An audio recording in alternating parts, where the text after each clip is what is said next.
All right, let's head off.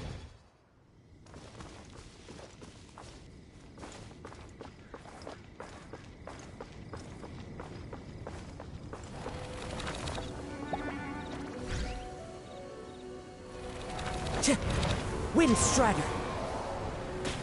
Spring Force! Stand with me!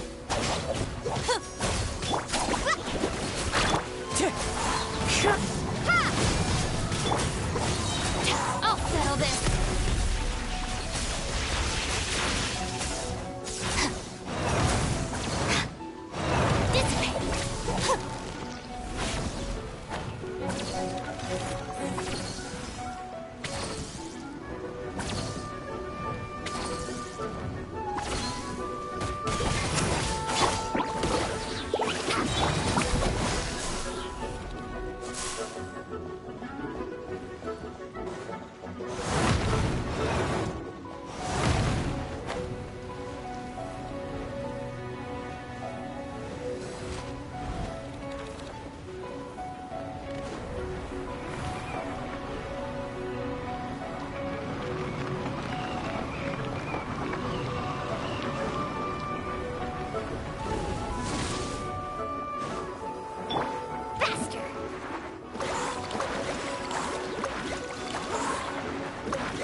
Need a surfboard?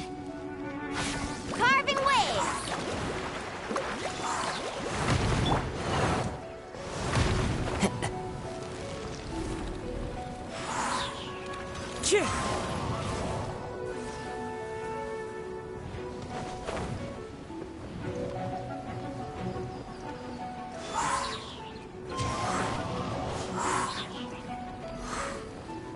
Time to go.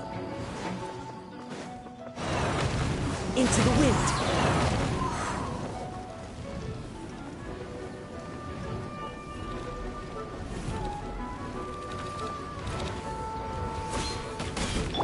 Check this out! Best of luck! Faster! Ha!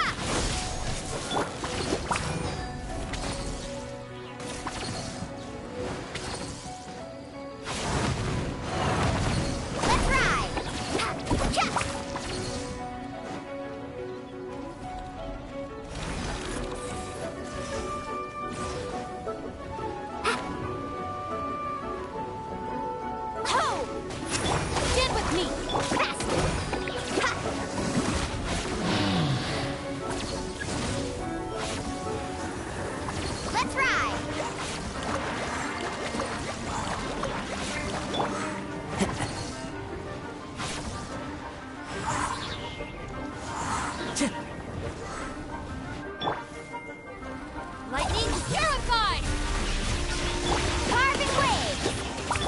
fallen leaves, adorn my night! Catching at the flames! Woo! Let's ride!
The most important part of going out to have fun is, well, going out.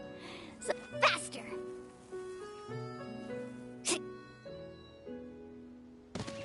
Need a surfboard? Our bond is strong!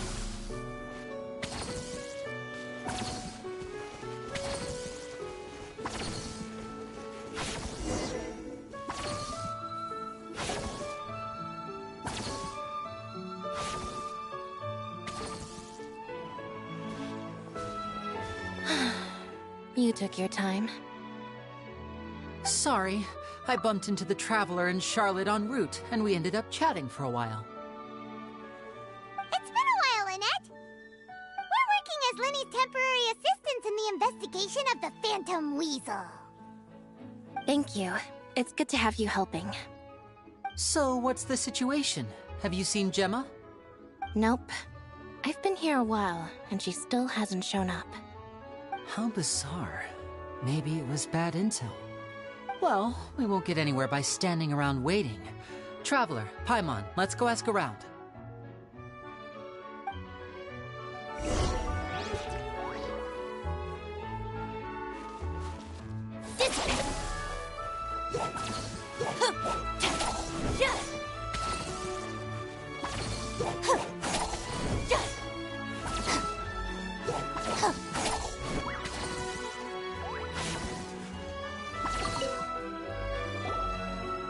Excuse me, good sir. Do you by any chance know a Gemma? Gemma? You mean Caesar's fiancée? Sure I do. What's this about? I'm just trying to get a hold of her because I need her help with something. I heard she comes here a lot. Yeah, she does. Poor thing. It's no secret why, either. She's heartsick. Ever since Caesar passed away, she's been coming here once every week to clean his grave. Often, she just sits there in front of his headstone, lost in thought. Sometimes she talks to herself. I asked her what she was doing once. She said she wanted to speak to him again. She knows he's gone and can't hear her from the grave, but she just likes to spend time there, telling her fiancé all about how her life is going. And she's been doing this ever since Caesar passed away? Oh, so 10 years. Wow, their love must have been really strong. I'll bet. Caesar's reputation fell apart after his identity was revealed, so no one else visits his grave. Gemma's the only one who still thinks about him after all these years. I don't know if the mind lives on in the waters after death, but if it does, I'm sure Caesar must be grateful to have someone who remembers him fondly. If I'm honest, I think this is all so unfair to poor Gemma. Her fiancé was a low-life crook. He doesn't deserve someone like her. Anyway, all of that said, she's running later than usual today. Normally, she'd be sitting in front of his grave by now. I wonder if she's okay. Well, that's everything I know, I'm afraid. You might have more luck asking some other people. All right, well, thanks for sharing all of this with us. We'll keep asking around. You're welcome. I just hope she'll be able to move on one day.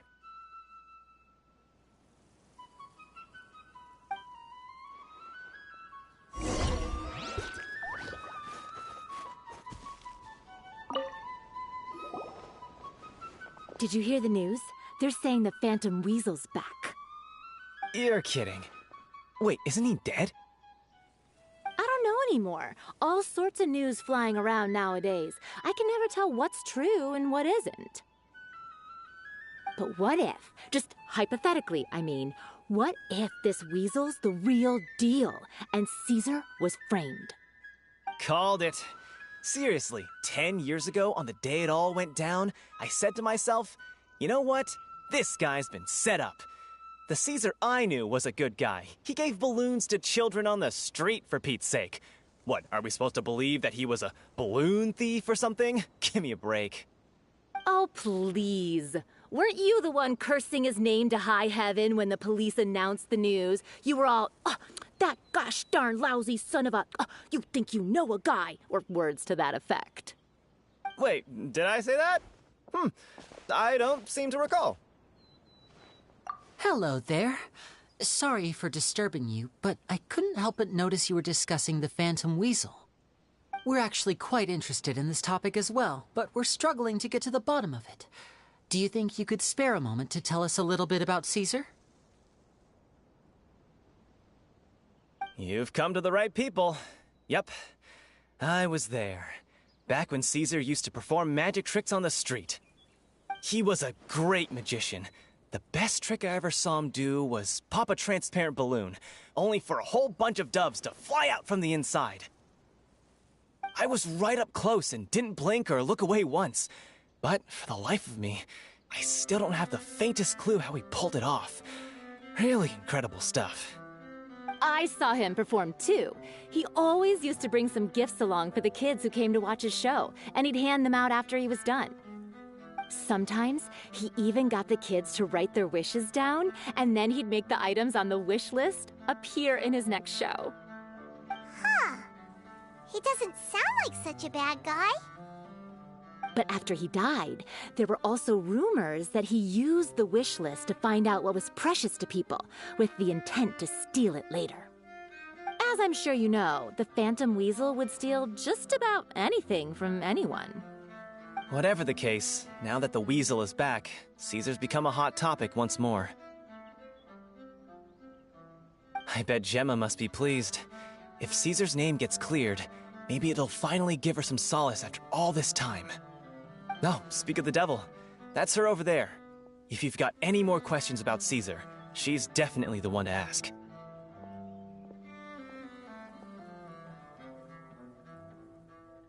So that's Gemma. Is it just Paimon, or does it look like something's wrong? Wait, it looks like she's injured. Come on, let's see if she's okay.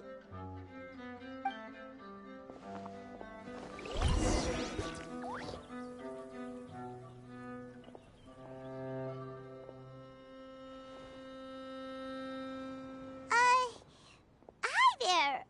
You're Gemma, right?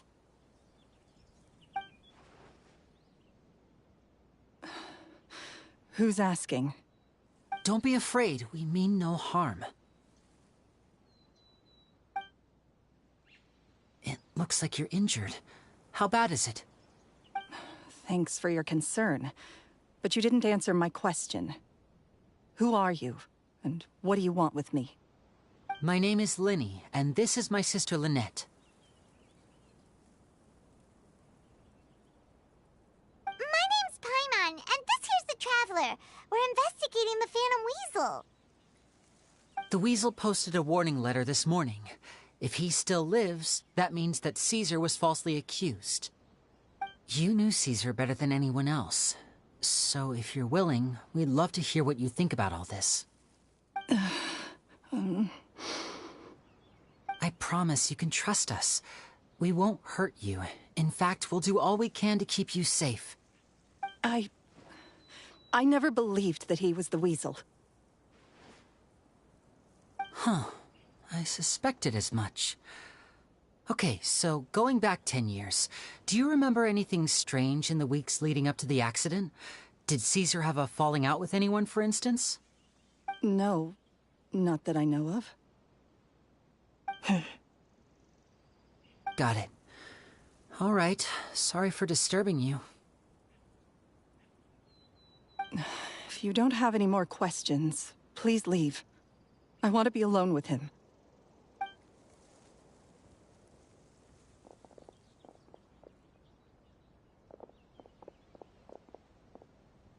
Judging by the look on her face, there's definitely something fishy about her.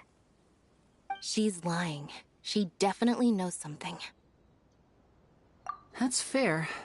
We're just a bunch of strangers who showed up and started questioning her about things that happened a whole decade ago. It makes sense that she'd be wary around us. In any case, I doubt we'll get any further here, so let's call it a day. Meet me outside Hotel de Boer tomorrow, and then we'll start the next step of our plan.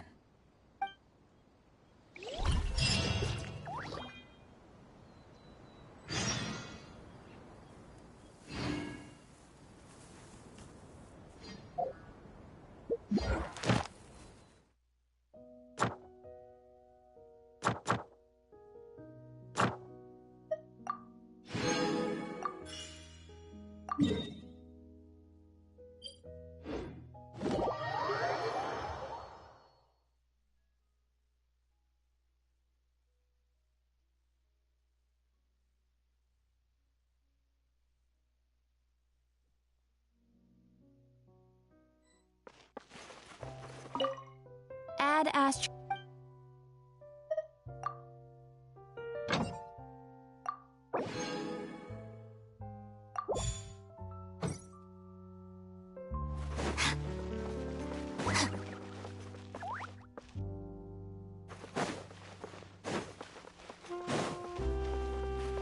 Ad Astra Abyssosk.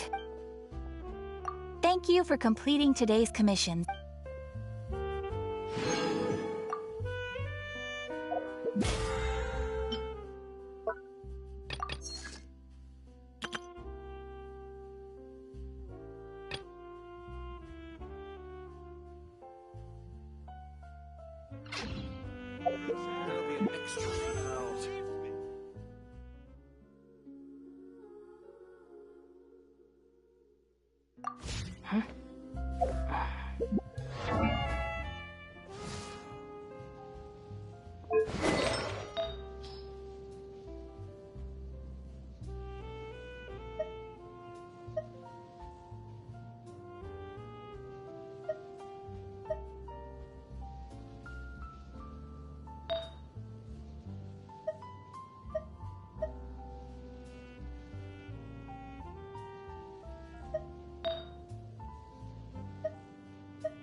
Over here.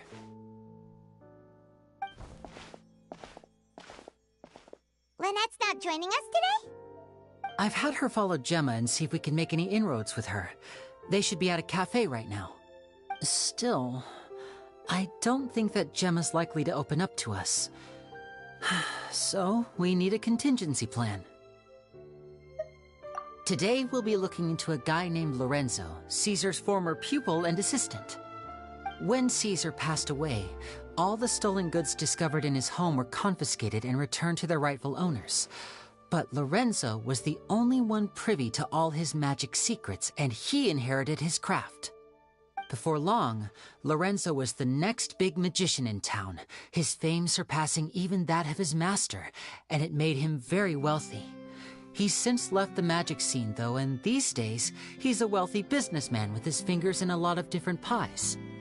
I had to pull a lot of strings, but I managed to get him to agree to a couple of drinks with me. Be warned, though, I hear he's got a hair-triggered temper. We'd best be careful.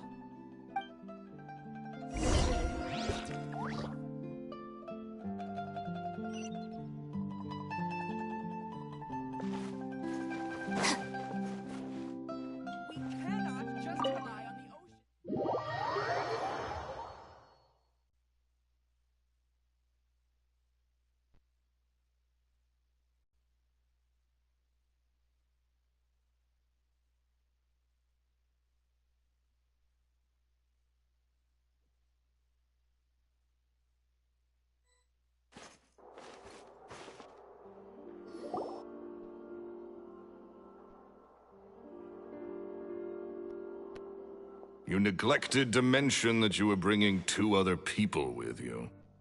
My apologies. These 2 are my assistants. When they heard that I was meeting with the former magic maestro himself, they begged and pleaded with me to bring them along. And if it's no trouble, a couple of autographs would really make their day.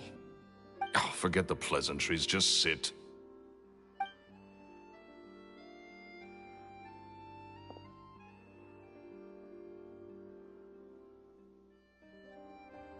Get a load of this guy. Forget the pleasantries, he says, but he looks pretty happy about Lenny stroking his ego. I only agreed to meet since we're both magicians. Do me a favor and cut to the chase. I have more important things to do than drinking. Much obliged, sir. As it happens, the matter I want to address is also related to magic. Yesterday morning, a warning letter from the Phantom Weasel appeared on the entrance to the Opera House. He claims to be planning something for the same evening that I'm scheduled to do a magic show there. As such, I believe that I may well be his target. I have to get to the bottom of this to ensure that my show can go ahead as planned. Naturally, any investigation into the Weasel starts with a few questions about Caesar, who... What is there to investigate? Caesar was the Weasel and he's been dead for 10 years. So what if some sick creep thought it'd be funny to write a warning letter? It changes nothing. Are you trying to tell me you actually bought it? Please, sir, no need to get so worked up. I do concede that a copycat is but one possibility. Possibility? It's a fact, Lenny. Look, my patience is limited, so listen carefully while I'm still willing to put up with you. The Weasel is dead. Period. Everyone knows that, so do yourself a favor and quit this investigation. It'll lead you nowhere. Look, if this affects your magic show in any way, I will personally compensate you for any losses. Oh, sir, I'm honored, really. But this isn't about finances for me. My pride as a magician is what's at stake here, Lorenzo. Copycat or not, this person has thrown me the gauntlet, and I must meet their challenge head-on. Your pride? Don't mince words with me, boy. Just tell me, what exactly are you seeking to do? I want to find out the Phantom Weasel's true identity. I have to know for myself what really happened 10 years ago. What would that accomplish? And what do the events of 10 years ago have to do with you, anyway? Look, you of all people should know that a magician never reveals their secrets. And in any case, dead men don't talk. So if you really care about your magician's pride, then you'll forget about Caesar and move on. Uh-oh. This is getting awkward. Lorenzo? Is that? Oh, it is you! I know that big, booming voice anywhere. What's up, my man? Want to grab a drink with me? Another day, I'm busy. Oh, come on. You can't be all business all the time. You know what they say? Live fast, die young. You gotta learn how to kick back and relax once in a while. If I wanted your life advice, I'd ask for it. Now get out of my face and go be drunk somewhere else. Sorry, my good sir. I don't believe I've had the pleasure. Oh, hey! Edmondo. He and I are business pals. We worked together a bunch of times. This is your first time meeting him? Oh, he's always like this. Foul-mouthed and hard-nosed. Never heard a kind word out of this guy the whole time I've known him. And he wonders why he can't get a girlfriend, despite being, what, pushing 40, 30, something? Anyway, point is, a lot older than when he first got rejected by the girl he was into. And he's still into, from what I hear.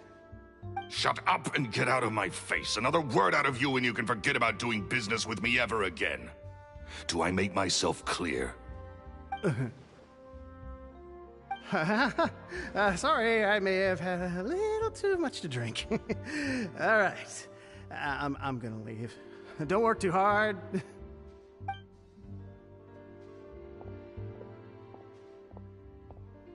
I think it's high time I made a move as well. If you really want to investigate this, Linny, be my guest. But if nothing good comes of it, don't say I didn't warn you.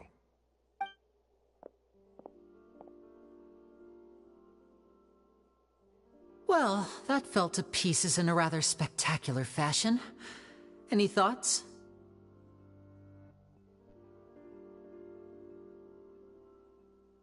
Totally. And what was all that about compensating you for your losses? Why would someone you just met make an offer like that? He's gotta be hiding something. And not like Gemma. She was a little suspicious, but this guy's definitely covering something up. I think so too. We need to look into Lorenzo more closely. That guy Edmondo seems to know a thing or two about him. He only just left. Let's see if we can catch up with him.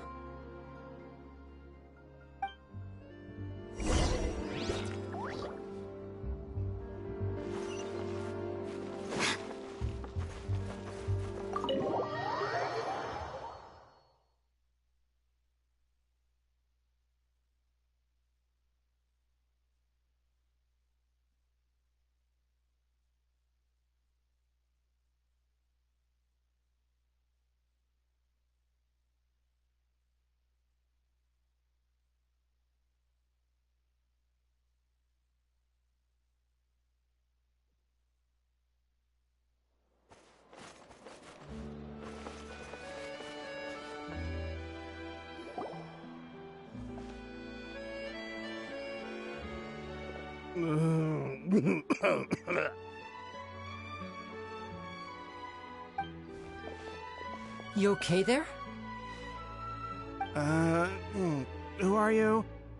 Oh, it's you guys. Don't worry about me. I must have had one too many. I just need to ride it out. I say way too much back there, didn't I? Yeah, I nearly talked myself into complete financial ruin. Note to self, no more drunken chats when Lorenzo's around. So, he was serious about threatening to cut you off? Ugh, Paimon knew he was a bad egg. Hey, just keep your voice down. Don't go prying into Lorenzo's personal affairs. Bad things happen to people who ask too many questions, or make an enemy out of him. What kind of bad things? Don't even ask. I'm sorry, I'm gonna have to cut this conversation short. I'm not crossing that line again. And take it from me, trouble with Lorenzo is one thing you don't need in your life. You saw him flare up back there. I don't know what you said to him, but clearly it touched a nerve. That's not a good sign. You're too young for this. Don't get in over your head. I'm leaving.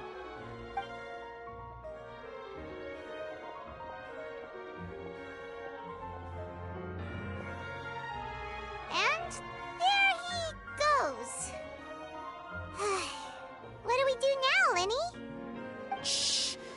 I think we're being watched. Someone was listening in to our whole conversation. Don't say anything and don't look back. Any altercation in the city will attract the guards. We'd better take this elsewhere.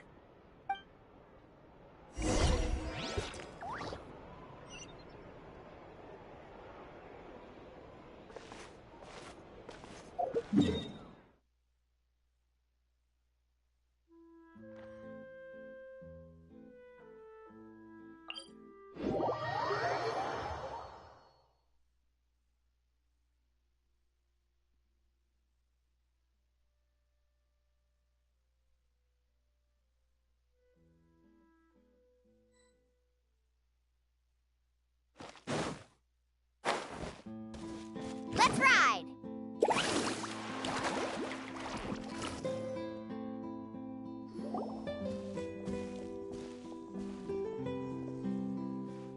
You followed us a long way. Why don't you come out and introduce yourselves? So you're Linny. And where's your sister? Ain't she with you today? Save us the trouble and go fetch her for us. Let's not drag this out. Paimon doesn't like the tone of your voice, mister! Who sent you, huh? Save your questions, missy. You ain't gonna need answers where you're going. Capiche? Looks like we can't avoid this fight. Now, I'm not the strongest fighter, so I hope you're ready to back me up. Don't worry, we got this!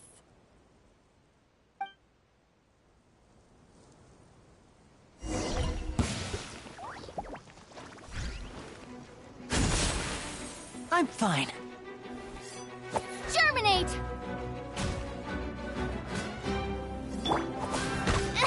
Faster! Hey, come on now! Off we go. Need a surfboard? The wind knows me. Our bond is strong. Curses. They're tougher than we thought. Vision wielders are always trouble.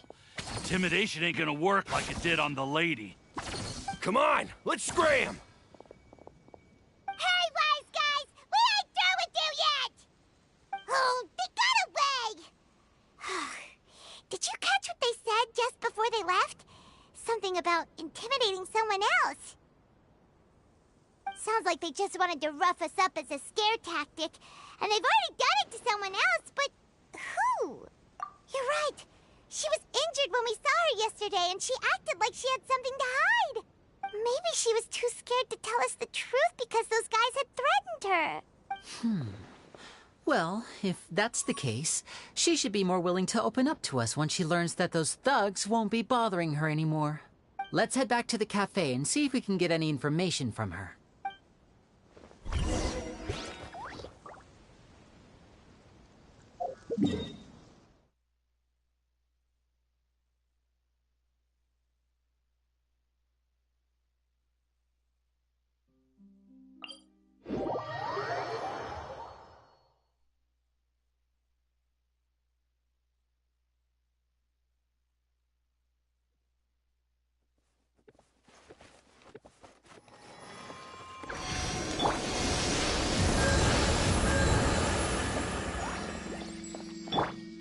Carving waves!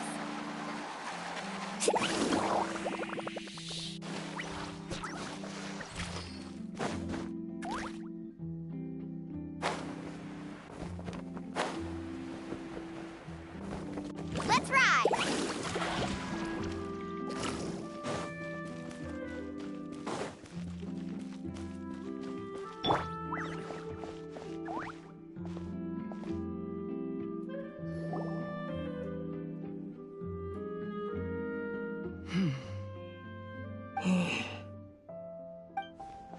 Gemma?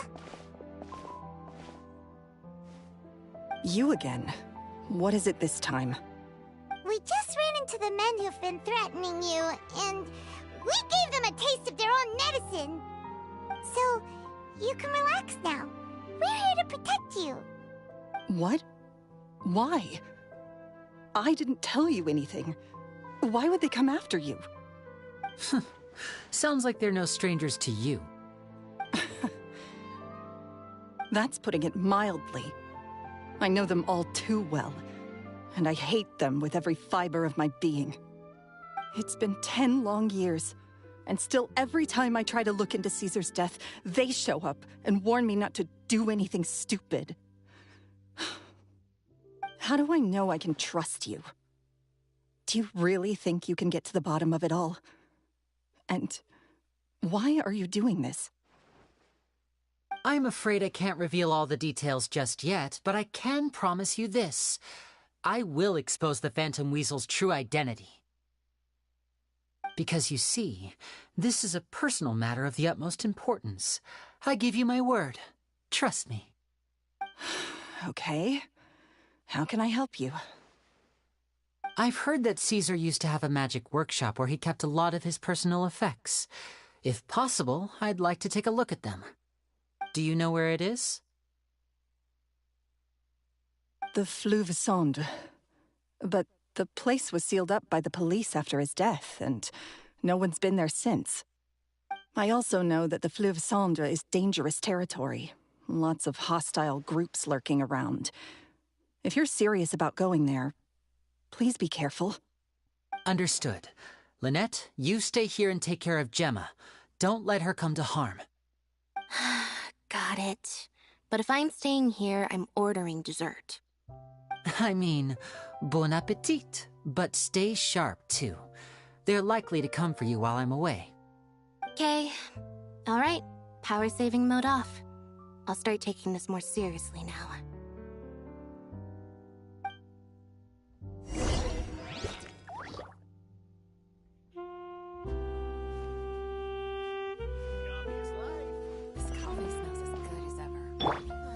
Carving waves!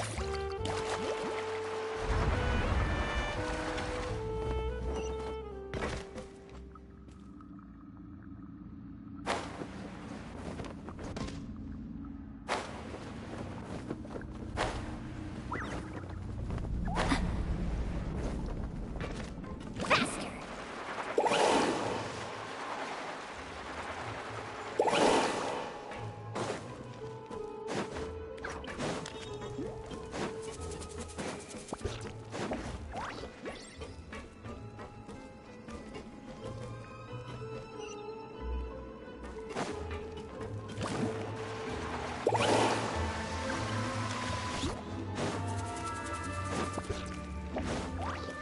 Off we go. Need a surfboard? Need a surfboard?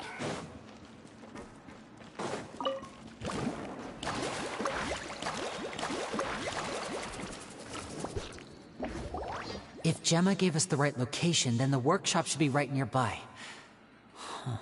Looks like these boxes are blocking the entrance. Let's shift them away first.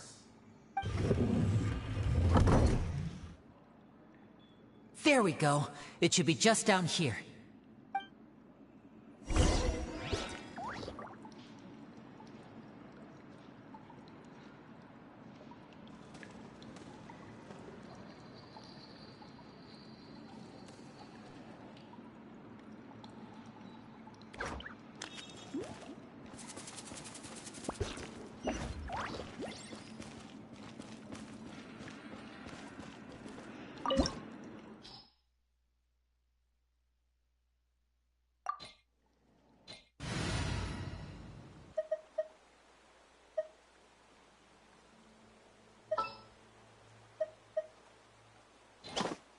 Gonna be epic.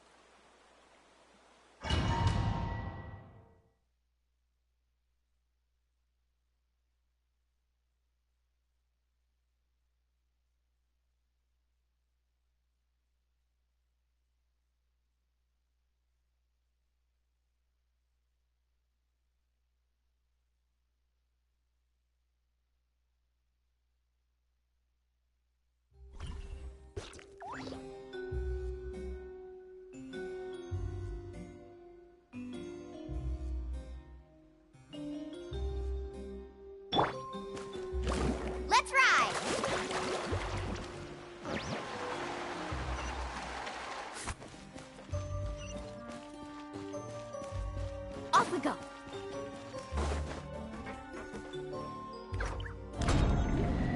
Need a sip? So this was Caesar's workshop.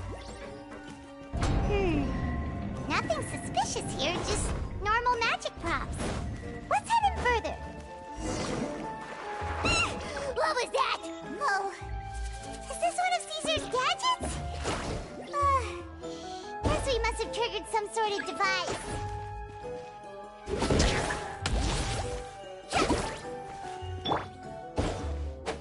Let's light it up!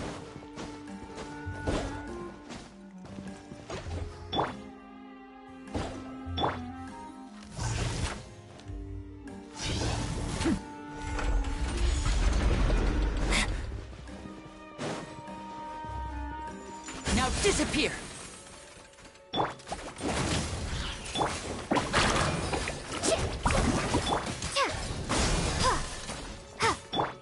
Stand with me! I'll settle this!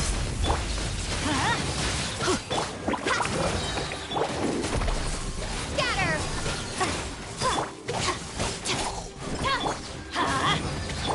Carving waves! Let's light it up! I'm going in! Let's light it up!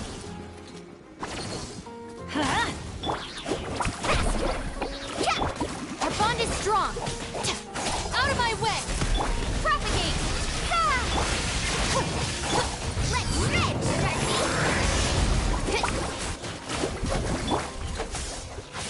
Whoa. Look, the doll in the box is glowing.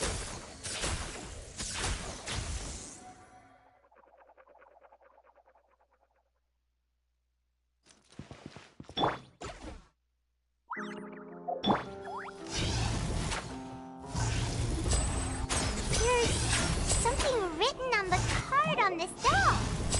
Let's take a closer look.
These magic boxes are moving.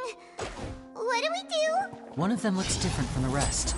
Let's investigate.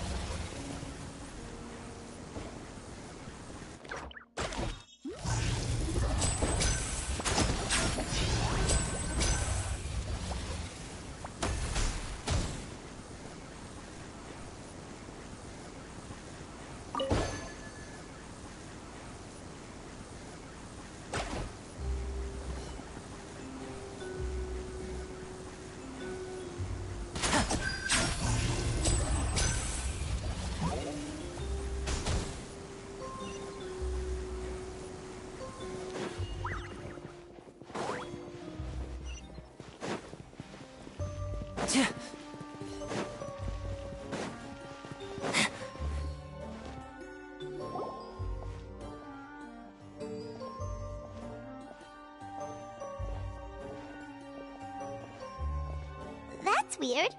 Have we reached the end already? There's nothing here. Maybe this was a wasted trip. This place seems a little too ordinary for a magician's workshop. There's a distinct lack of mystery. We've triggered quite a few devices on the way here.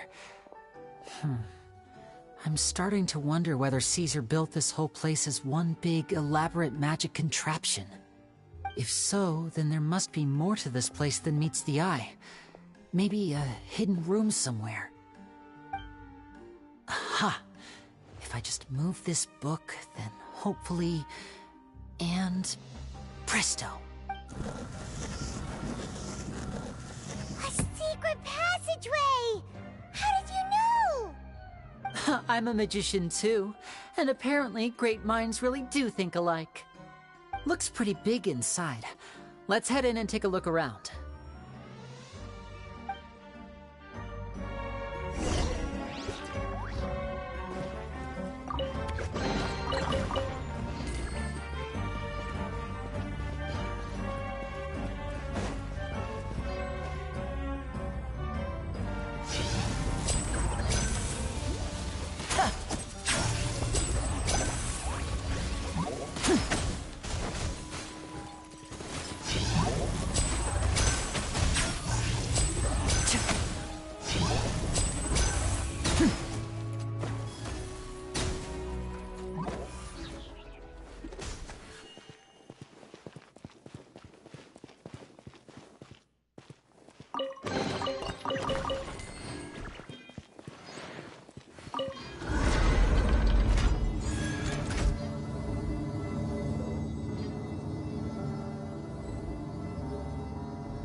Is there some device in that box? Huh. It just looks familiar somehow. Let me check this out for a second while you guys go on ahead.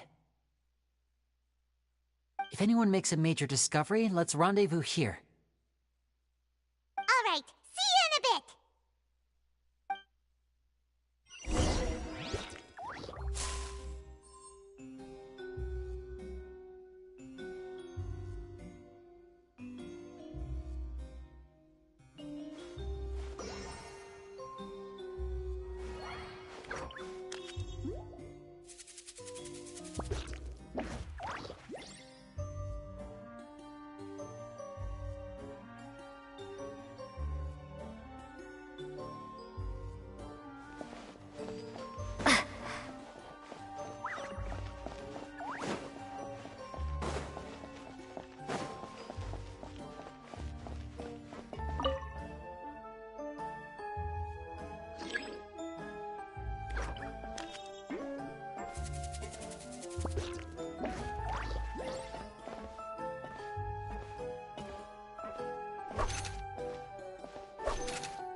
Let's take a peek inside it, shall we?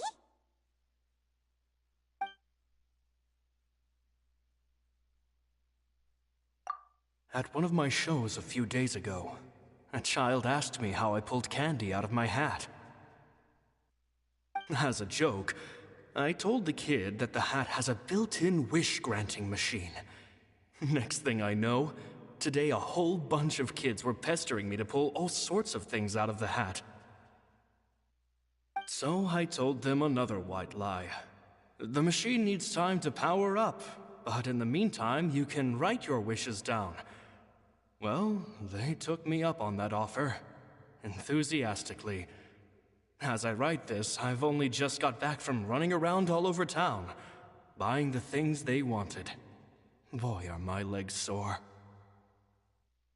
I wound up saving very little this month, but that's not a major issue.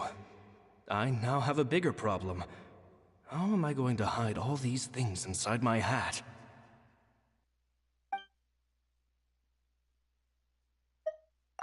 Two children came to talk to me after today's show. I don't know why they were out on their own. They looked much too young to be unsupervised. I do hope they got home safely. Anyway, they said that they wanted me to teach them how to do magic. It's not uncommon for children to ask this, of course, but I've never seen any of them as serious about it as these two. I told them that learning magic is very hard work, but that didn't faze them at all. It's like they already knew. They seemed so committed. I couldn't turn them down.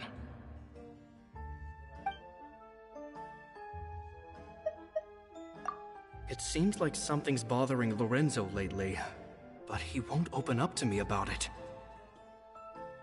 Surely he's not upset that I agreed to teach those two children.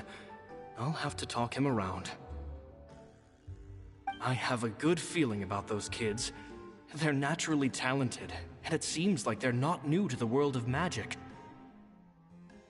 They have all sorts of fantastic ideas.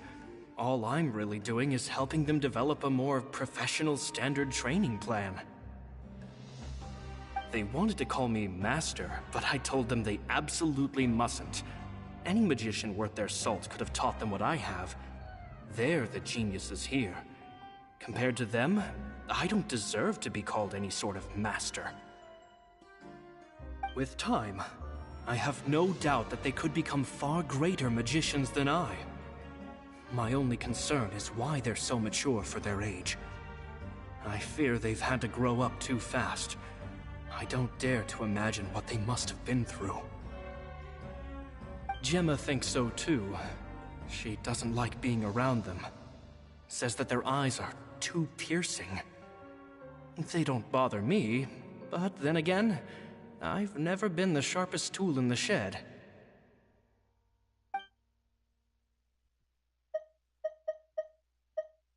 It's nearly time for me to go on tour. I asked the two kids if they'd like to come with me, but they shook their heads. I once overheard them talking about their father and their mission. Sounds like their parents have other plans for them. I guess we'll be parting ways soon. It's only been 10 days since I first met them, but I think that I've gotten a feel for their personalities now. They're very tough, but also very cautious, and they trust no one but each other. This, I fear, is not a good habit to have. They hide things from me too. For example, when I asked them where they live and why they wanted to learn magic, they lied. That's the thing about children. Whenever they're trying to cover something up, it always shows somehow. I can sense that their lives have been hard, possibly even dangerous too. They're not like other children. It's a shame that I can't do more to help them. After thinking things over, I decided to tell them a bit about how I see the world. It's full of lies and falsehoods, and that is why we must find our own truth. P.S. I hope they won't find my nagging annoying. Children are so opinionated nowadays. Will it do them more harm than good for someone they've only known 10 days to lecture them like that? PPS. Maybe I'm overthinking this. Children aren't interested in grand philosophies. It probably just went in one ear and out the other. I bet they've already forgotten every word I said. Oh, Caesar, Caesar. Just mind your own business next time.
Magic geniuses with a father and a mission, huh?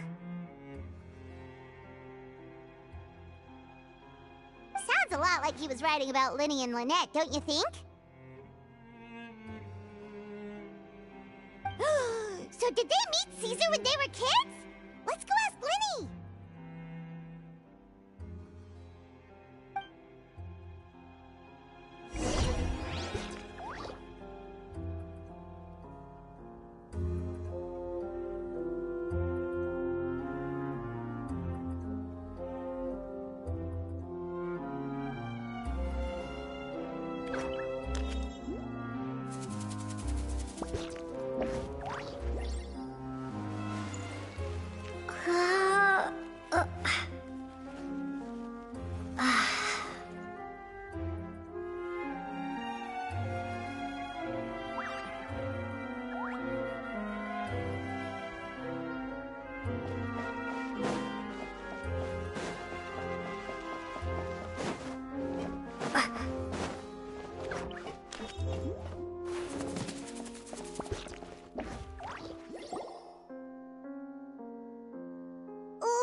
Hold that thought. As I expected, there's a lot of fishy things going on in this place. fishy. Uh-oh, what have you found? All in good time. Before we go over our new leads, I want to tell you how a high-altitude escape is performed. First, the magician slots themselves into a magic box in full view of the audience. The box is then suspended high in the air, and a short while later, the base automatically opens. At this point, a dummy will fall out of the box, but it looks real enough to grab the audience's attention, and they start wailing and screaming. Meanwhile, the real magician, who has by now blended into the crowd, waits for a good moment to make their appearance and put on a hysterical performance. Oh no! Is that me? Did I just fall to my death? Very vivid description. Paimon can really picture it. And then what? The audience's gaze then turns to the magician, and by the time they realize what's happened, the dummy has vanished, as if everything that just happened was some sort of shared illusion. Of course, that's just how I think the process should work, theoretically speaking.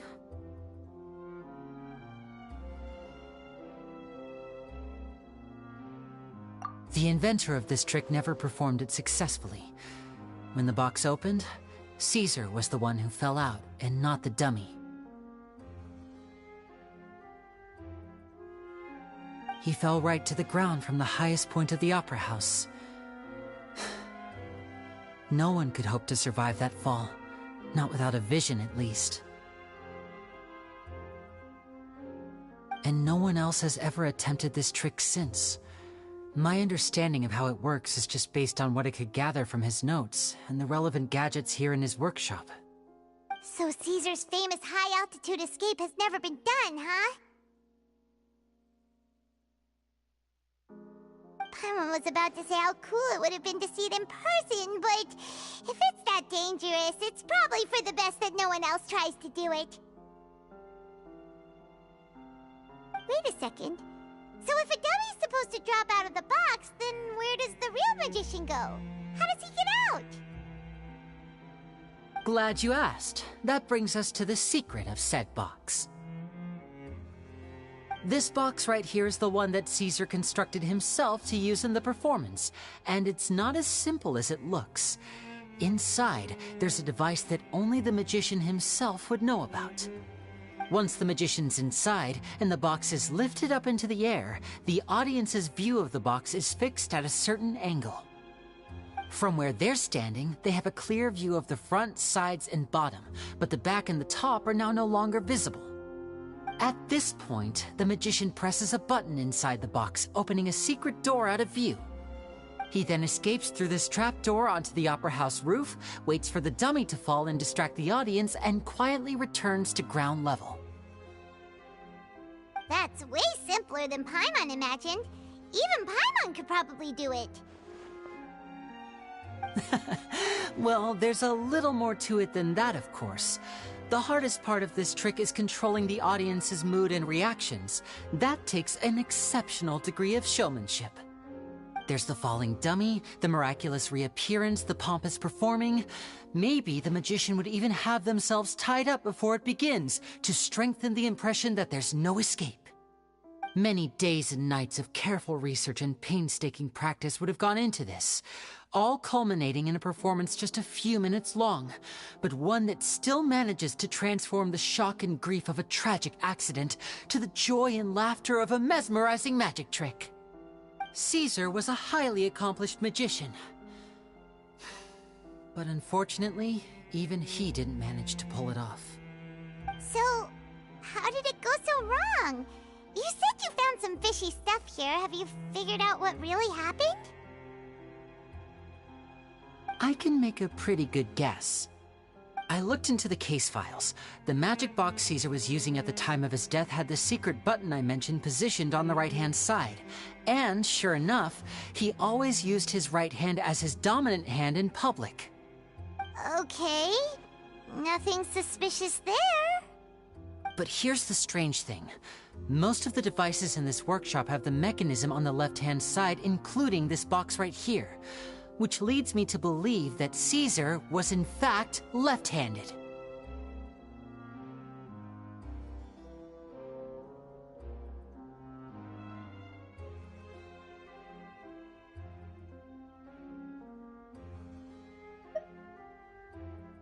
Because a magician can't afford to have their most basic habits stand out too much. People naturally focus their attention on the most important details of the task or situation at hand. But a magician needs to be able to redirect an audience's attention at will so as to avoid arousing their suspicion. The essence of magic is getting people to believe a lie. If even the truth raises eyebrows, the falsehoods become all the more difficult to mask. And so, Caesar trained himself to use his right hand to align with his audience's expectations. Great magic always requires sacrifices. But in his most stressful and nerve-wracking moments, and when no one was watching, reflex would kick in and he'd use his left hand. That's why he set his gadgets with the mechanism on his left. Exactly. I think that's likely what happened. Caesar would have been under a lot of time pressure during the escape. He'd have had mere seconds to open the hidden compartment, retrieve the dummy, then open the secret door and make a swift escape. But I'm sure he was confident. He would have rehearsed countless times to the point where it was second nature. He'd barely need to think about what he was doing because muscle memory would guide him through. So he opened the compartment, took out the dummy, checked everything was in order, and then went to leave. With his left hand, he reached for the button, and suddenly, his heart skipped a beat. It wasn't there. Much like when you reach for your keys but find your pocket empty, his mind needed a moment to process what was going on. Instinctively, his left hand would keep feeling around for the missing button, maybe for another second or two, until the bottom of the box gave way. With the stakes being as high as they were, just a 2-second delay cost him everything. The authorities would find nothing suspicious and conclude that his death was due to his own error.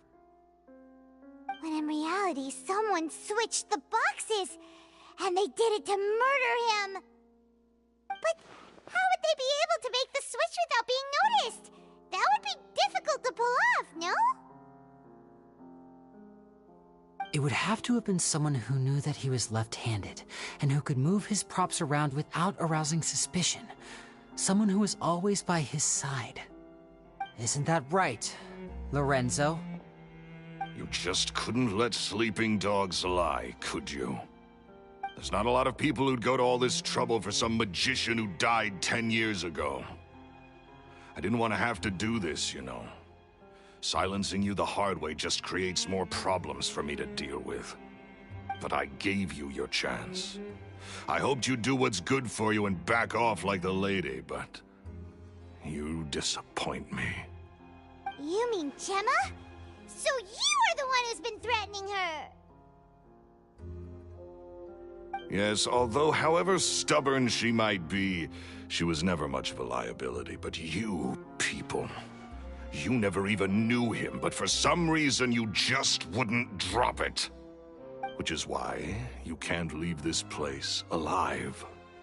Take them out, and make it quick. Do your worst!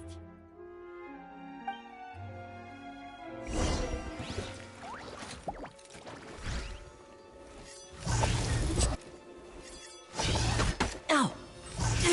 Stay calm, stay calm.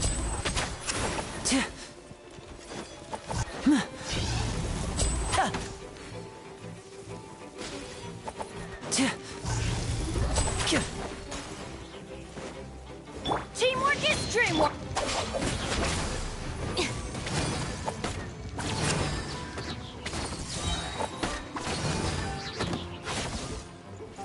Lightning purified!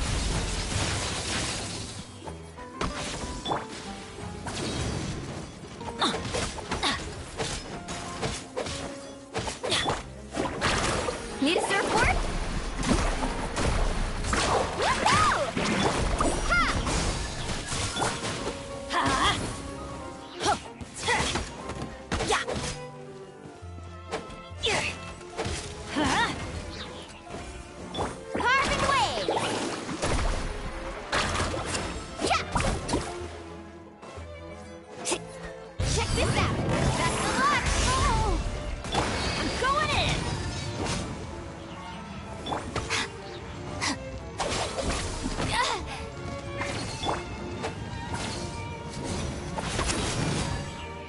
Monster time!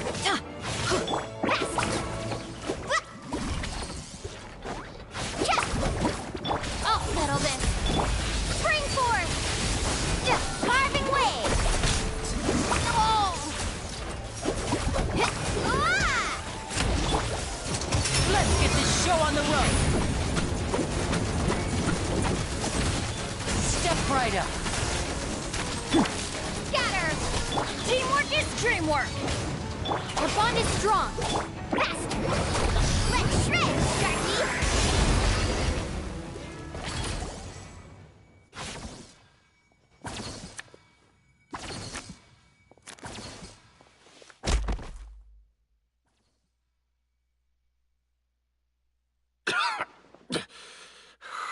You kids are tougher than you look. Had enough yet, Lorenzo? Your cronies can't help you now. I think it's high time you started talking, and what I'd really like to know is, why did you murder Caesar? If I had a mora for every time you said that man's name. Of course you idolized Caesar, everyone else did. But I was the real genius magician. Me! He was just an amateur who did cheap tricks for gullible children. I was the one who made magic into the fine art it is today. The aristocrats doffed their hats to me! So it was jealousy. Jealousy. Hatred, more like. I hated Caesar. All he cared about was his magic. He lived and breathed it. He poured everything into his street performances and his stupid tours like it was just a hobby to him, never bothering to think about Mora. What sort of fool devotes their life to the art of deception and never has a Mora to show for it? But the people loved him, didn't they? Oh, how they looked up to him. No one gave me a second look. All I ever heard was, "Oh, your master's amazing, isn't he?" Amazing. Yeah, so amazing that he was completely broke. Every other apprentice was living it up at their master's expense, but no, not me. I put in all the work, mastered all the skills, and it brought me nothing more than the life I already had. He forbade me from using magic to trick people out of their Mora.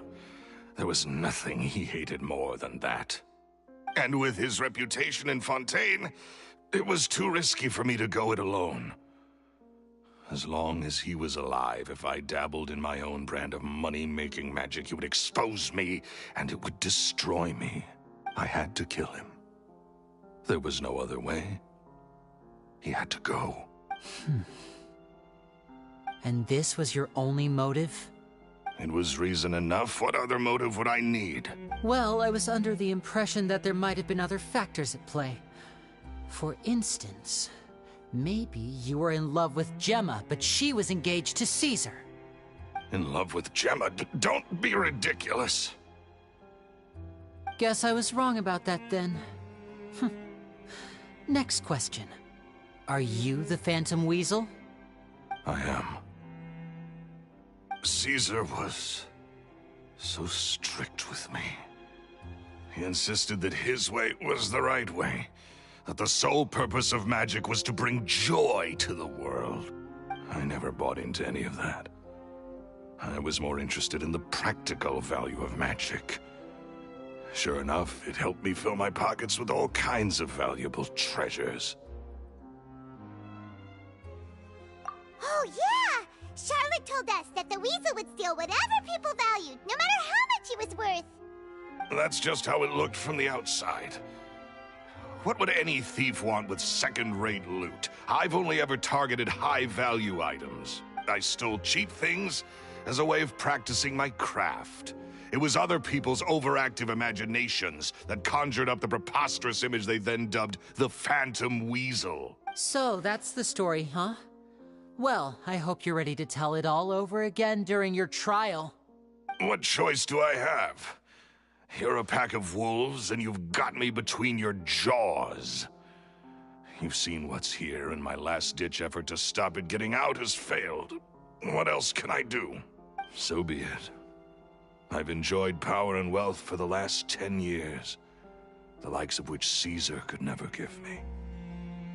I wouldn't choose for things to end this way, but I regret nothing. Very well. In that case, I'll contact the guards. Traveler, Paimon, keep an eye on Lorenzo for me. I'll meet you just outside the workshop when I'm back.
Lini has told me the whole story.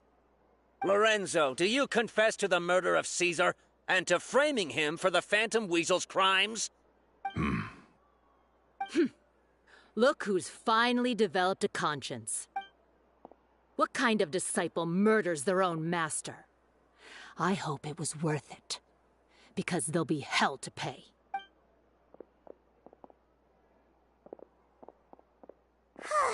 Looks like it's all over. What should we do next, Lenny?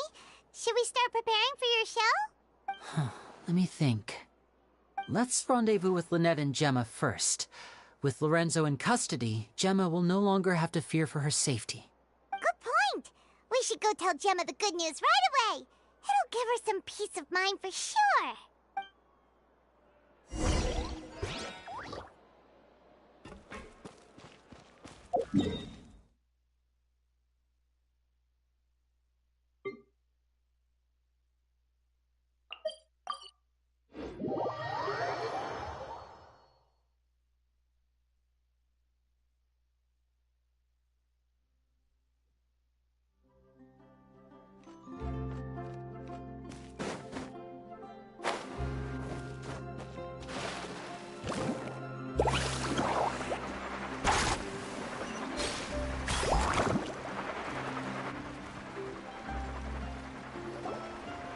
Ah, you're back.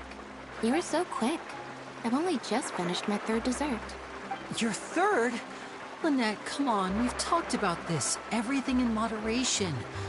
You're not gonna have any room left for dinner now. It's fine. I'll shift to exercise mode and jog off the excess sugar. That's besides the point. Well, it's done now. But try to eat a more balanced diet in the future. Point taken. Did everything go okay? Of course.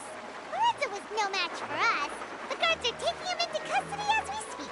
Gosh, that's amazing. I'm sorry. I still didn't know if I could trust you, but now it seems I can. I had my suspicions about Lorenzo, but It's okay. We understand. He did threaten you. Paimon would find it hard to trust strangers in your position, too. But you don't need to be scared anymore. Everything's gonna be okay. Sorry. Sorry. My emotions are all over the place right now. I've been waiting for this day to come for so long. I always wanted to report Lorenzo. He took all of Caesar's property, which I found suspicious. But I had people watching me all the time, so I couldn't risk looking into it. I was so afraid. I was scared he'd do something terrible to me. And then no one would be left to visit Caesar's grave. So I never had the courage to speak out. Thank you all. Truly. Thank you so much.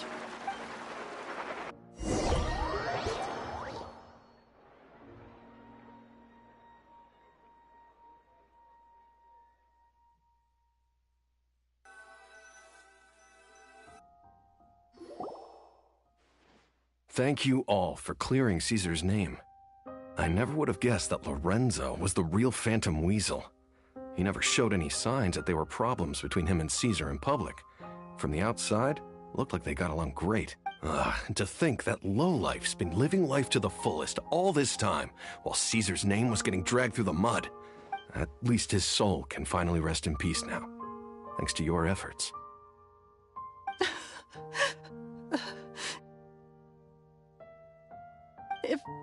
If only I'd realized before it was too late. Don't blame yourself, Gemma. This isn't your fault. Yeah, you still have the rest of your life to live. Caesar wouldn't want to see you spending it feeling guilty. Cheer up, Gemma. My brother's doing a magic show at the Opera House tomorrow evening. Would you like to come along? It might raise your spirits. This show will be a special one. We're holding it in Caesar's honor.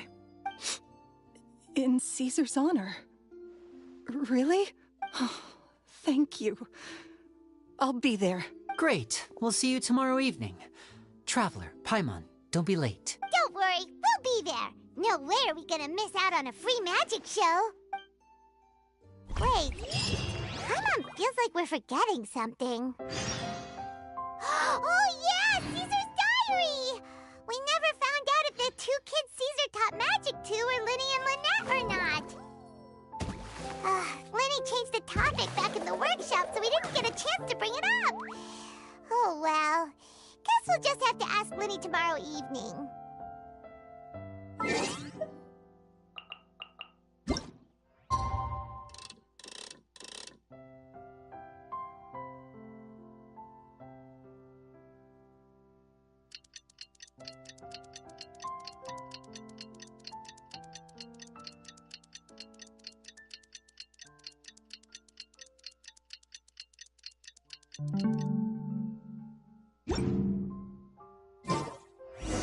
You can only do so much on your own, but with a group, anything's possible.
Let's ride!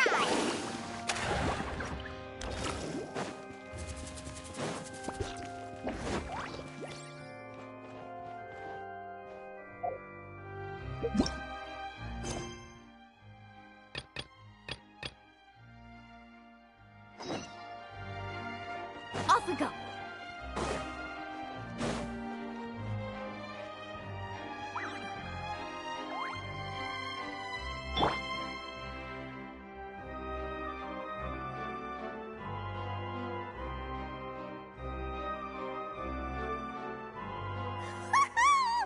Paimon's excited to see another of Linny's magic shows! Wait. Lynette, shouldn't you be on stage by now? Not this time. My brother's going solo today. So I'll be watching with you. Good evening, ladies and gentlemen. I hope everybody's ready because the show is about to begin. The great magician Linny has prepared a spectacular show for us all tonight, concluding with an all-new grand finale that no audience has ever seen before. Wow! Are you trying? Thank you all so much for coming. Now, prepare to join me on a journey through the mystical and miraculous.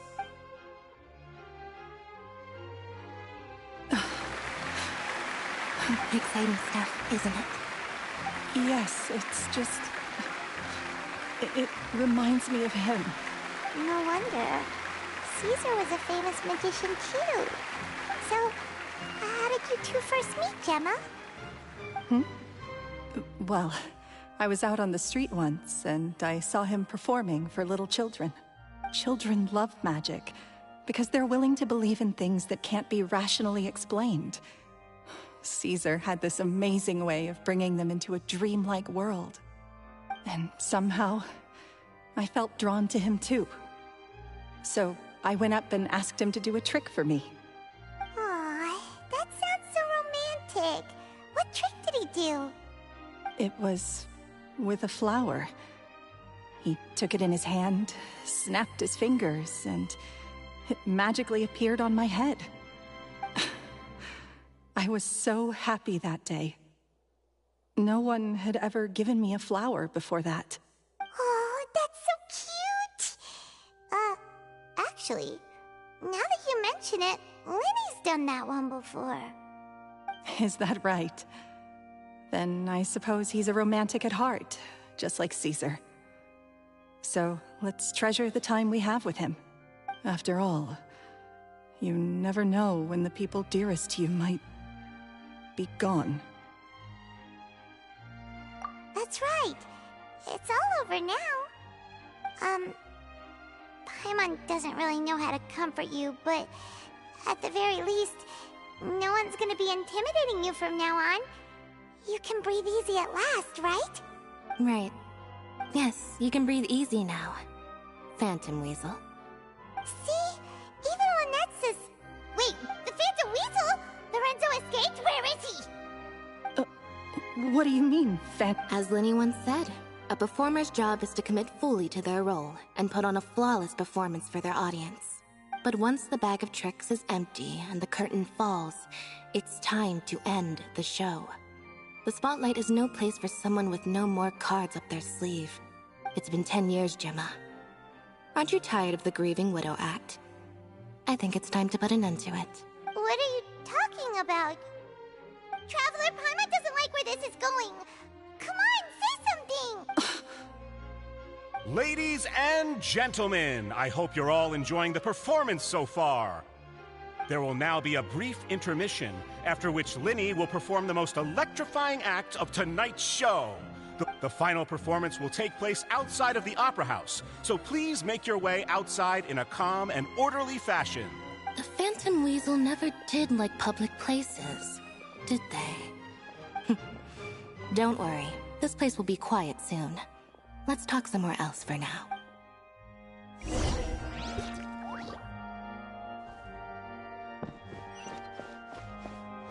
Propagate! Faster!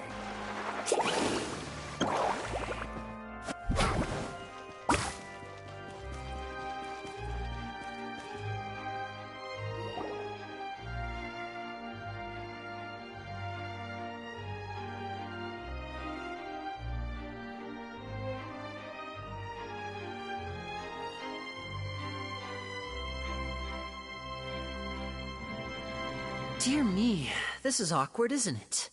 And unfortunately, I'm all out of gadgets, so I'm afraid I can't do any tricks to liven up the mood. This is a big mistake for a magician to make, but thankfully, I do have a backup plan. Now, who wants to hear a story? Lenny, don't we have more important things to address right now? Lynette accused Gemma of being the real Phantom Weasel a moment ago. Oh, what the heck's going on? All in good time. Magicians are good at guessing what people are thinking. I know the questions you want to ask. And as it happens, the story I'm about to tell might answer a few of them. Really? Well then, let's hear it! Paimon's dying of curiosity here! Let's go back to the very beginning. A decade ago, when the Phantom Weasel was terrorizing the court of Fontaine. She never missed a target, never left a trace, and no treasure was safe from her thieving hands. But as her infamy grew, so did the readiness of the police, and her opportunities to act became ever fewer. Every day, she ran the risk of being exposed for who she was. Of course, she could not simply take this lying down, and before long, she found her ticket to freedom. She would create a scapegoat, a false weasel to close the chapter on her behalf. After weighing her options, she set her sights on a renowned magician, Caesar. After all, magic and theft shared enough similarities for people to buy the story when the truth came out. So then what? Being the master deceiver she was, the weasel easily earned Caesar's trust.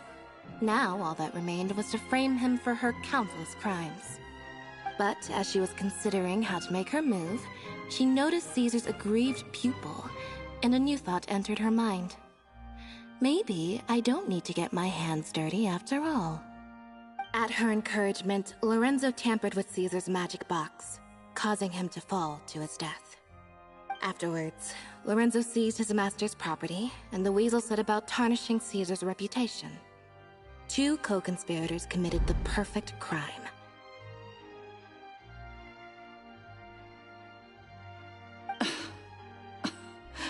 I've got to hand it to you. You're both exceptional storytellers. It's enough to make even me wonder whether there was really another mastermind behind all this, pulling the strings. But I just have one question. You seem to think that I am the villain in this tale. What's brought this on, Linny? Is it something that Lorenzo said? Don't worry, Lorenzo said nothing at all. But I never believed that he was the weasel, and in fact, my investigation only made me more certain of that.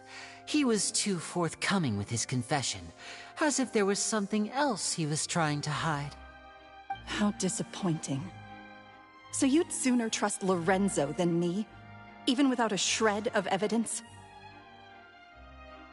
A magician is an expert at playing the audience to get the result they want. And I have no doubt that you, Gemma, are equally talented in this regard. With a little help from Lorenzo, you put on a very convincing performance. The lovesick fiancé, whose devotion to her betrothed is unshakable, even under threats of violence. Caesar was maligned and hated by all for 10 years, but you? Everyone sympathized with your plight. Who would suspect for 1 second that the lovely young lady always seen weeping in front of Caesar's grave was actually the mastermind behind his demise? No, not that poor lady. Perish the thought. Wait, so you mean the whole intimidation thing was just a hoax? Gemma and Lorenzo were both in on it? But why would Lorenzo agree to that? And why didn't he sell her out even at the end instead of admitting to being the weasel himself? Yes, why indeed? Maybe Gemma herself could enlighten us on that question. Well, Linny, if you're so confident in your version of events, then I think the answer should be obvious. Having killed Caesar with his own hands, Lorenzo was plagued by overwhelming guilt. Revealing the Phantom Weasel's true identity would serve no purpose.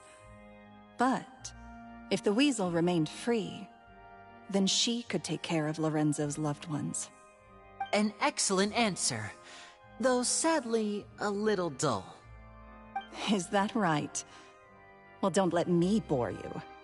If you'd care to change the topic to something more interesting, I'd be much obliged. As a matter of fact, there's one thing I'd really like to understand. Why would the real Weasel have targeted things that only have value to other people? Could you shed any light on that? Of course. After all, we're just telling stories here, aren't we? If I had to guess, I would say that the real Weasel must have had a terrible childhood. Left to fend for herself after her parents died young.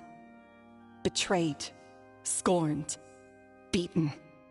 She'd scrounge waste paper from garbage bins to draw on, using twigs and dirt for lack of ink and pen. She'd sew ugly rag dolls from whatever scrap material she could get her hands on.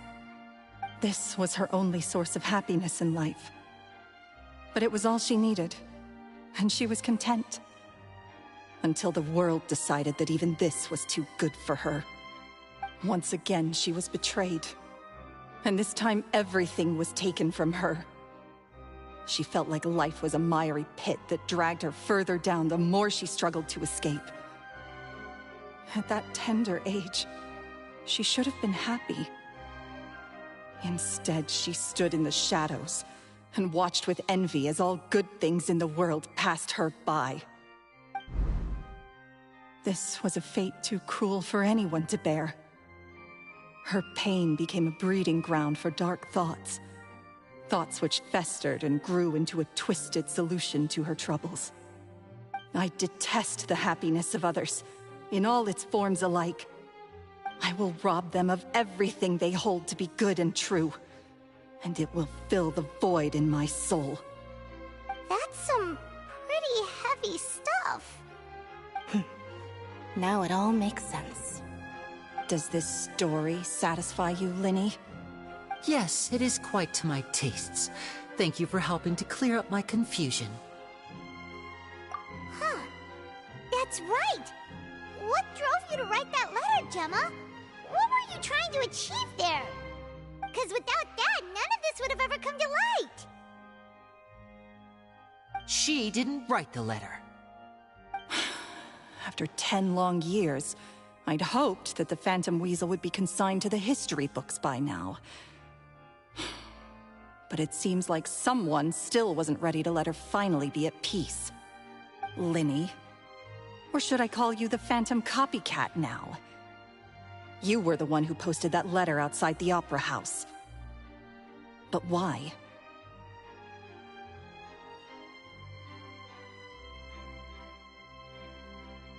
Very sharp, Phantom Weasel. Still as shrewd as ever. Well, no need for me to be coy about it. Our goal was to clear Caesar's name. The most straightforward way to change the public's impression of Caesar was to force the Weasel to show themselves. That's it? You had no other agenda? Of course we did. We made it quite clear in the letter, I believe. I shall take from you that which you hold most dear, just as you did to me 10 years ago. 10 years ago? You mean Caesar's death? You met him? Wait. Oh, I get it. You were those two obnoxious kids. It's been so long, and you're all grown up now. I didn't recognize you. He taught you magic back then, didn't he? For what, 10 days or something? And you went to all this trouble. Why? Because you feel like you still owe him something? We remember all our debts, however great or small. 10 years ago, Caesar's reputation was torn to shreds, and his legacy was thrown out. 10 years on, and no one cares what the truth is anymore. But we did not forget, and so we came to find you. And? What exactly did you take from me? I'm still standing, as you can see. Lorenzo has admitted to everything. I'm free. Free? Do you really think so? Caesar once told me that even though the world is filled with lies and falsehoods, we must find our own truth. I think that applies to you too. Truth can take many forms. Prized possessions with nostalgic value, fervent hopes and dreams, and irreplaceable people. Life took many things from you, and those wounds never healed. When they ached unbearably in the dead of night, stealing became your way of numbing the pain. What are you trying to say? I'm saying that for the last 10 years, you've been living a rather uneventful life. Perhaps that's because you found something other than a life of crime to fill the hole? Back to Lorenzo for a second. He murdered his own master, played along with your act, and took pains to make sure any suspicion would be directed towards him. But what did he have to gain from all that? He knew who you were and the things you'd done, and despite that, he was willing to give everything up for your sake. He's the reason that you haven't felt the compulsion to steal in all these years. You're more than just accomplices in murder. You're the only real friends each other has. So I think you know, deep down, that he is the only truth you have in your life. But that truth is gone now, and I guarantee you, you'll never see it again. Congratulations on your freedom, Gemma. Your freedom will cost you dearly. From now on, you'll be all alone in a world full of lies and falsehoods. I do hope you'll be able to bear it. You've still got a long life ahead of you after all. Gather round, one and all. The time has now come for the amazing Linny to perform his final act in tonight's show. I'm sure you're all wondering what he has planned for the grand finale. Well, wonder no more, for the answer is a death-defying high-altitude escape. A high-altitude escape? I'm sure you all remember the magician Caesar. This was the very trick that led to his fatal fall, after which he was dubbed the Phantom Weasel. But we have now learned that Caesar was wrongly accused, and that the real Weasel has now confessed to their crimes. Guess that's my cue to leave. Whew. I've been practicing this one for ages now, but I'm still a little nervous. Traveler, Paimon, I hope you enjoy the rest of the show. There may be a lot of people watching tonight, but you alone are my true witnesses. Lenny, wait. You two hid a lot from Caesar. He went to his grave without ever knowing your secrets. So what about now? Are you an open book? Or are you still the same as ever? You don't have to tell lies to end up isolated and alone.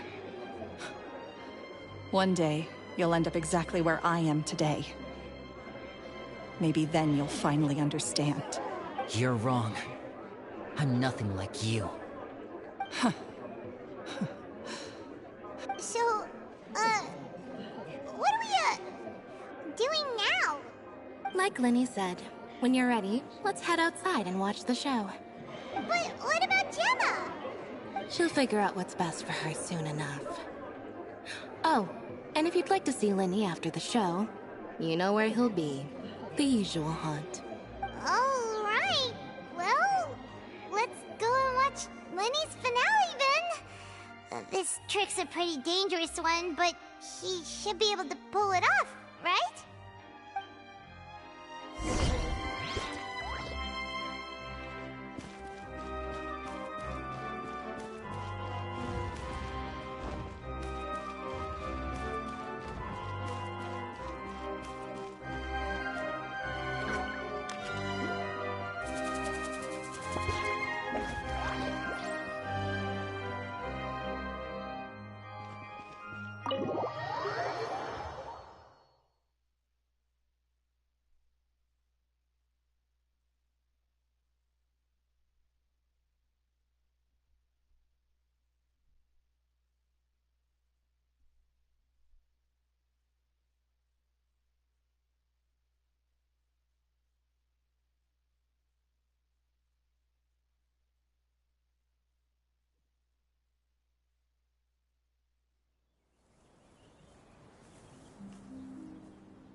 Magic should be mysterious, surprising, and defy logic. Magic is hard work.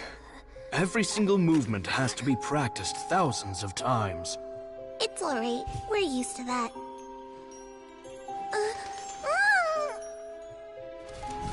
We're sorry. You've taught us so much, but we can't tell you the whole truth. It's okay. Do you still remember what I told you? This world is full of lies and falsehoods. I only hope that one day, you can find your own truth. What about you? Have you found your truth? Magic is my truth. I want to perform a magic trick so great that people will always think of me when they talk about it. For a magician, what greater honor could there be? Look! Behold! Linny is sealed inside the box. Will he manage to escape? 10 years ago, Caesar attempted this very trick, and it was at this precise moment that...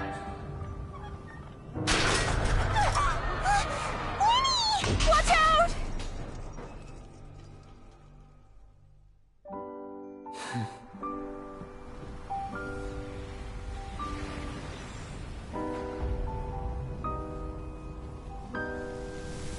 Mysterious. Surprising. And logic-defying. Isn't that right? This honor belongs to you, Caesar.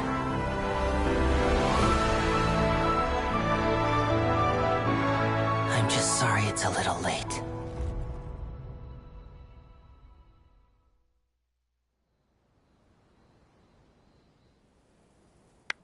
Did you see that? 1 minute he was falling, and the next, he turned into flowers. How could he possibly have done that? How mysterious. I didn't blink once. He just vanished, right in front of my eyes. What a heart-stopping magic show. This was really worth the trip. Caesar's name has finally been cleared, and Fontaine's new star magician Linny has fulfilled a wish on his behalf. Oh, I couldn't ask for a better grand finale. It will make a great headline for the Steambird tomorrow, even if I do say so myself. Whew. Looks like everyone really loved Linny's grand finale.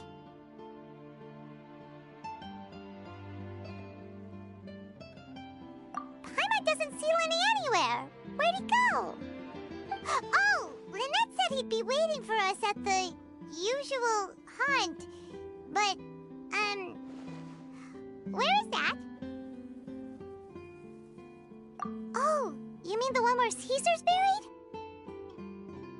Yeah, that's probably it. This whole magic show kinda seemed like Linny's way of saying goodbye to Caesar. So it makes sense that that's where he'd be afterward.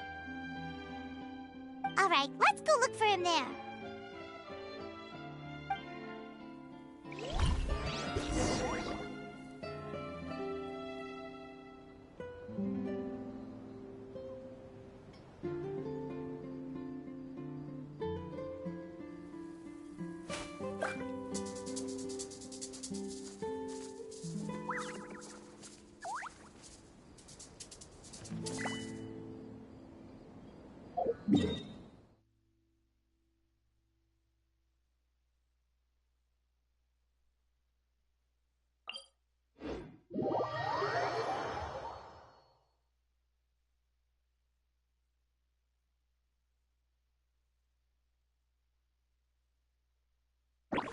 Carving waves!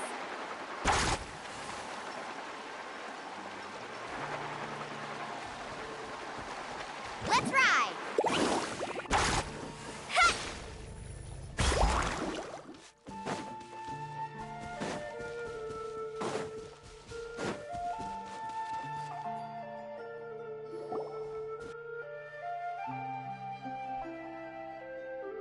Linny!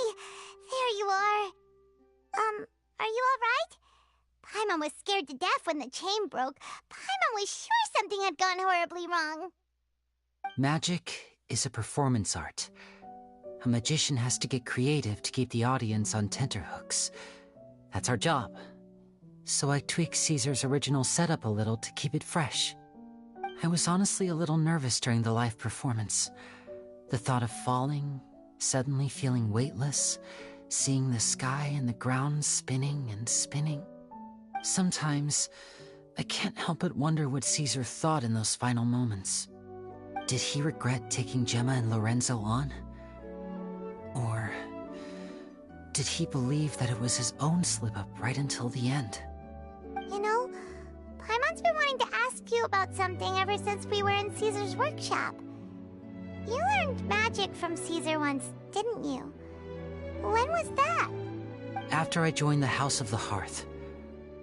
To be honest, Lynette and I had an agenda when we approached him.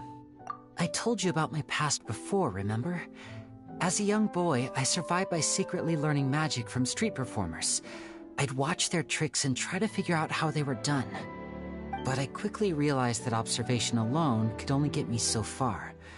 What I saw was the polished final performance, but the rigorous training they put in behind the scenes remained invisible to me.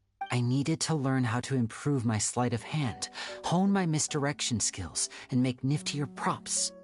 We were gifted enough that we'd made some progress by ourselves, but without proper guidance from a professional magician, we quickly plateaued. So that's why you sought Caesar out? Yes. We figured there was no harm in asking, but it took us by surprise that he was so willing to teach us.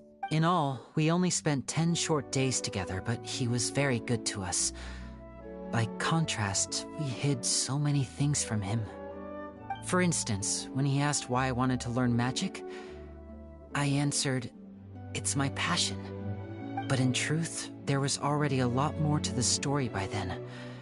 After being taken in by an aristocrat for our magic talent, then betrayed soon after, this was no longer about me doing what I loved. What amazed me was how the lie escaped my lips even as I was hesitating over whether to tell him the truth. Trust is a beautiful thing. Sadly, I'd forgotten how to trust by then.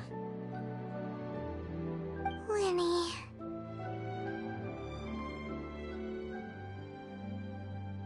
Still worried about the way I feel? You really are a gentle soul, aren't you? But don't worry, I'm used to it now. From the mansions of the elite to the House of the Hearth, lies and selfishness have followed me and Lynette everywhere we go. After Caesar went on tour, we became busy with our missions. The next we heard of him was that he'd fallen to his death, and was now declared to be the Phantom Weasel. That night, I remembered his smile. But as I lay there, I didn't know what to say to him. To keep secrets is to put up walls. The longer you keep them up, the less you let people in. Then, one day, you look around and realize your life is like an empty auditorium after a show, full of seats once occupied by all the people who left. But I guess that's the price we have to pay. You only realize how much someone really meant to you when you lose them completely. That's why I was so confident this would hurt Gemma. Because I felt it for myself. Yeah, cheer up, Lenny. We've had to say our fair share of goodbyes during our journey, too. But whatever happens, Paimon always believes in what tomorrow brings. Delicious food, fun toys, and the Traveler by my side. Paimon just needs to focus on things like this, and all the unhappy stuff goes right out the window. You know, Traveler, doesn't that kind of make you Paimon's truth? Exactly. It's the same for me and Lynette. We are the truest thing each other has in the world, and nothing can replace that. Life has taken plenty from us, like it did from Gemma. But at least it left us with each other. That's what gave us the strength to get through the darkest days. That's why the darkness never consumed me and why it never will. Maybe we live in the shadows too, but we remember every precious ray of light that shines through. All right, time to lighten this conversation up a little. What did you think of the show tonight? Were you happy with it? It was amazing! Paimon just wishes we hadn't been so distracted with the Gemma situation. We spent most of our time in the Opera House just talking and pretty much missed the entire first half of the show. Lenny, could you do just one more trick for us? Whoa, that's a bit of a tall order, I'm afraid. The show's just finished, so my sleeves are decidedly card-free right now. Aw, come on! Surely you can think of something. The Lenny Paimon knows can do anything if he puts his mind to it. Oh, all right then. I'll give it a go, but only because it's you. Watch closely. I have a flower in my hand. You liar! There's nothing in your hand! We ain't going along with this! Huh? My goodness, you're right. But I could have sworn I brought one here with me. Okay, try this. Count down with me. 3, 2, 1. 3, 2, 1! Now, have another look around. Maybe the flowers appeared somewhere else. Really? Let's see. Wow, there it is! Oh, this is a different flower from the last time, right? This one's called, oh yeah, a rainbow rose. But more importantly, Paimon has to know how the trick is done. Please, Lenny, pretty please! Well, if you want to learn magic, you'll have to start by addressing me as teacher. Ugh. Fine. Please, teacher, please! Since you asked so nicely, I'll share one little tip with you. Namely, the student of magic cannot solely rely on others being prepared to reveal their secrets. You have to observe, think, and find the answers for yourself. Is that it? Ah, look at the time. We shouldn't linger here too long. Thanks again for coming to see my show. I bid you both good night. I look forward to seeing you again. All right, fine. See ya. Shall we head back down too? Oh, Paimon can't wait to read the Steambird tomorrow. Paimon bets Lenny and Caesar will be plastered all over it.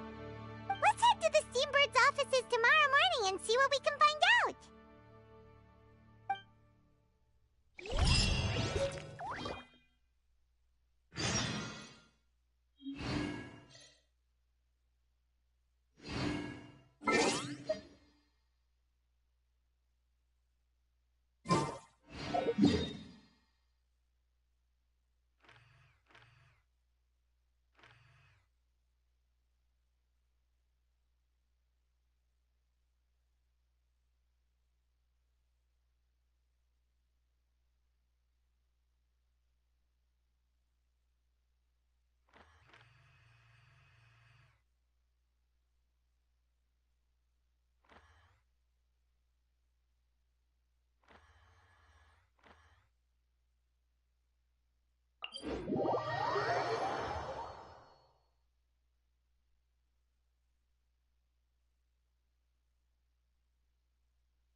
Woo!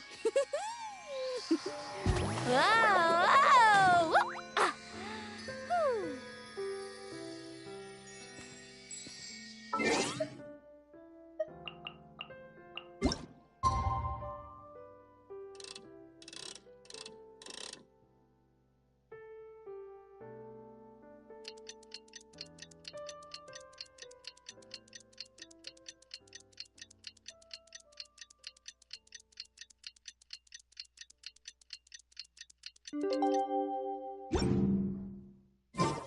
The most important part of going out to have fun is, well, going out. So, carving waves!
I'm very sorry, Charlotte, but my sister and I are quite busy today.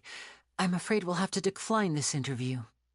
Oh, please, Linny, I'll only take a moment of your time, if you would be so kind. Huh? What's happening here? I spent all night writing my piece about the Phantom Weasel, and it was going to go to print this morning. But just as dawn broke, I suddenly received news that Caesar's fiancée, Gemma, had contacted the guards and confessed to having been the real Phantom Weasel all along. That was quick. Hmm? Too late, bro. Hoo-hoo-hoo. That was quick, you say? It sounds like I've got some catching up to do. Please, fill me in. Whoops. Aha! My instincts did not lead me astray. You do have something to hide. Gemma turning herself in must have something to do with Linny's performance last night. Maybe watching my high-altitude escape trick reminded her of a better time with Caesar, and she could no longer ignore the voice of her conscience. Huh. Okay, then. Wait, no, there must be more to it. If that's all it took for her to have a change of heart, how did it take her 10 whole years? Well...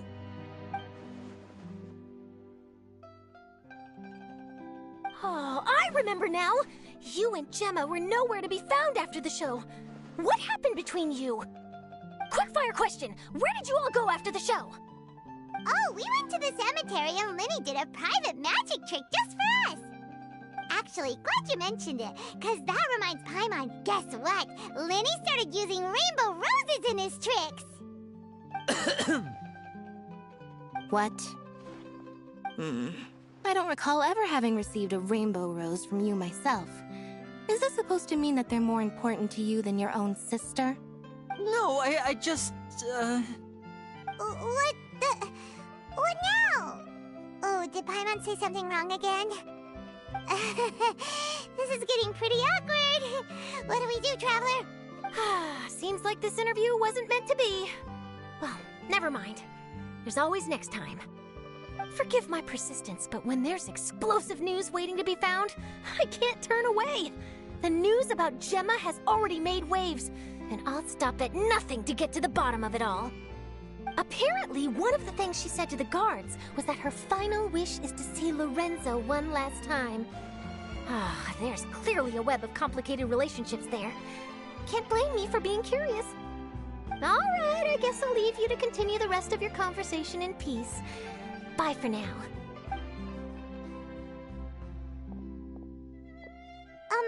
Lynette? Paimon didn't mean to. Don't worry, I wasn't angry. I was just trying to distract her. Oh, really? Oh, thank goodness. You scared Paimon there. Phew. You and me both, Paimon. You and me both. At least it did the job, right? Please, take good care of that rainbow rose. I'd be really upset if you lost it.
Chaska, Flower Feather Clan. Any disputes you need me to end for you? Depending on the situation, it could cost you a little dignity, a few drinks, or potentially a round of ammo.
The breeze is restless today. It should be fine. Take me up!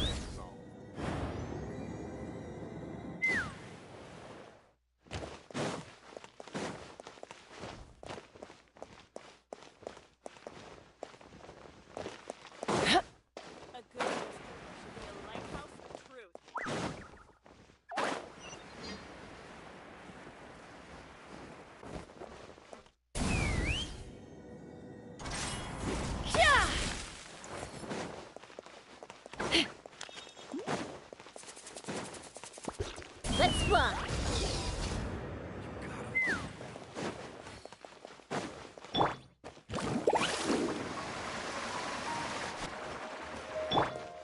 Take me up!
Let's fly!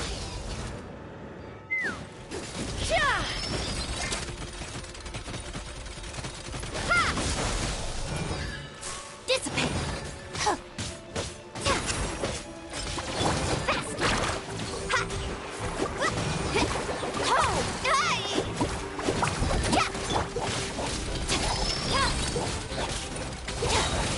Let's ride! Scatter! Lightning Miracle! Action at the flame!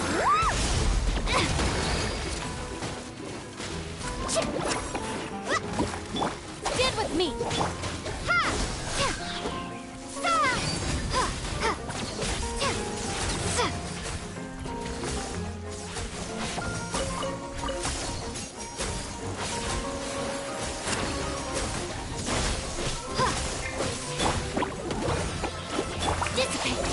Looking for a fight?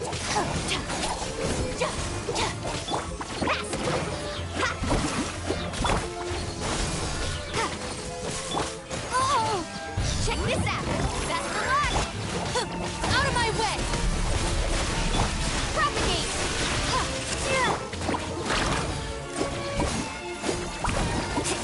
Oh! Scatter!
Knock him down. Let's fly.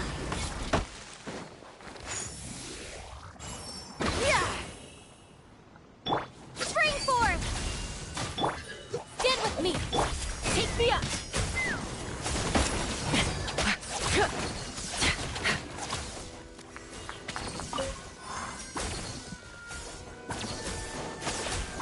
Let's fly.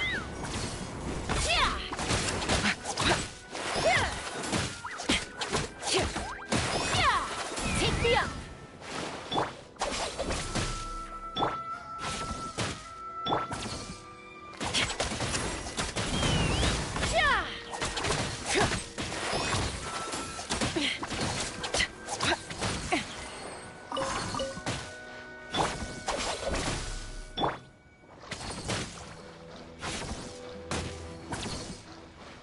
Let's fly.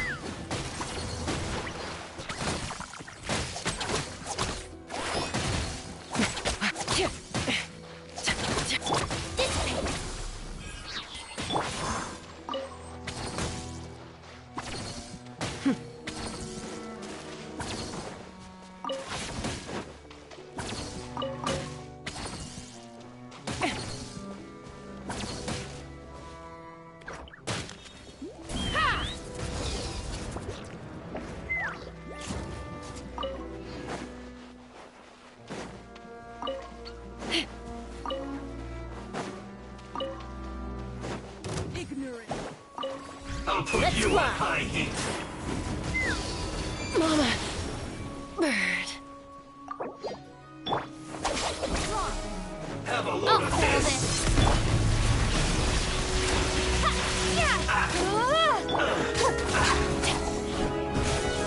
Detoxifying heat. Let's ride! Need a surfboard? Catching at the flames! This one's well done.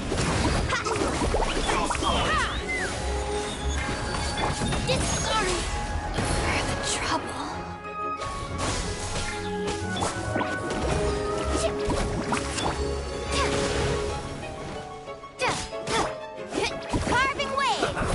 Let's move.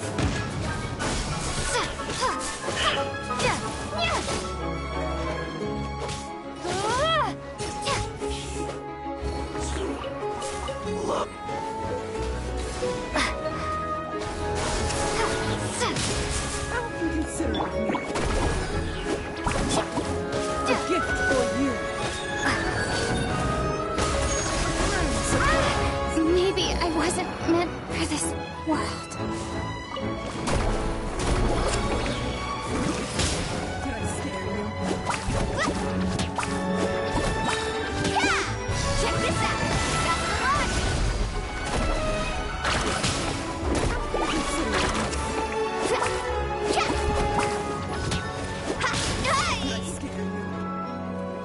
Let's ride! Let's fly! Couldn't transcend.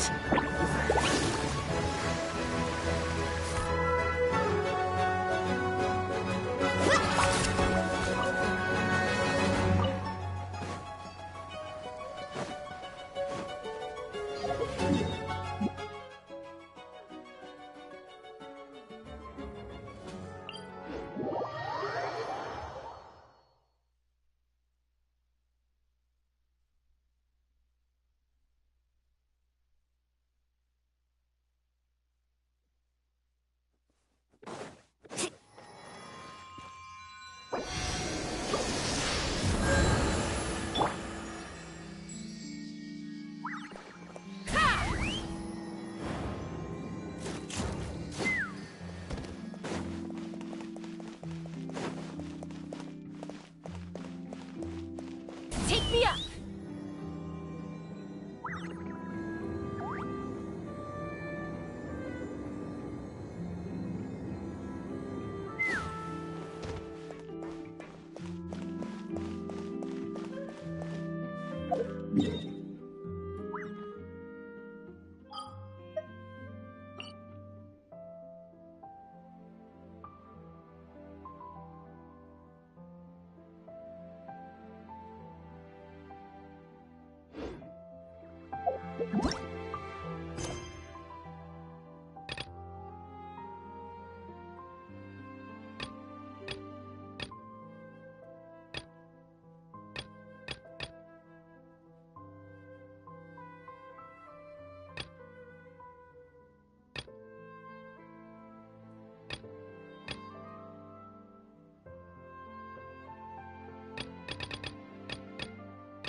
Let's fly!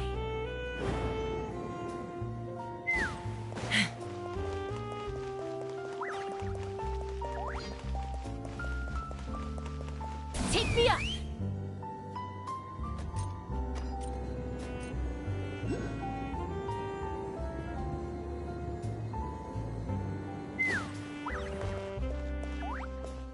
Ad Astra Abyssosk.